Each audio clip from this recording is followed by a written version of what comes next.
وَكُلُوا وَاشْرَبُوا حَتَّى يَتَبَيَّنَ لَكُمُ الْخَيْطُ الْأَبْيَضُ مِنَ الْخَيْطِ الْأَسْوَدِ مِنَ الْفَجْرِ، اور کھاؤ پیو یہاں تک کہ ممتاز ہو جائے تمہارے لیے صبح کی سفید دھاری یعنی صبح صادق، سیاہ دھاری یعنی صبح کاذب سے۔ اسی طرح بعض صحابہ کرام رضوان اللہ تعالی علیہم اجمعین سونے کے بعد اپنی بیویوں سے اختلاط میں مبتلا ہو کر یعنی ہم بستری کر کے پریشان ہو گئے، تو اللہ تعالیٰ نے ایسے لوگوں کے لیے فرمایا کہ عالم اللہ انکم کنتم تختانون انفسکم فتاب علیکم وعفا عنکم، اللہ کو علم تھا کہ تم اپنے آپ سے خیانت کر رہے تھے، پھر اس نے تم پر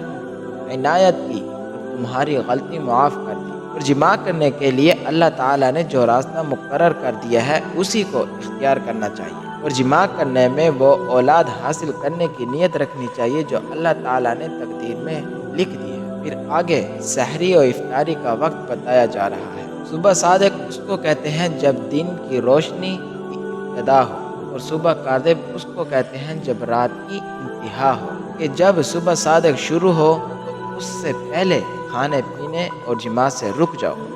اب تک جب تک دن ختم نہ ہو جائے، یعنی سورج غروب نہ ہو جائے۔ جب سورج غروب ہو جائے اس کے بعد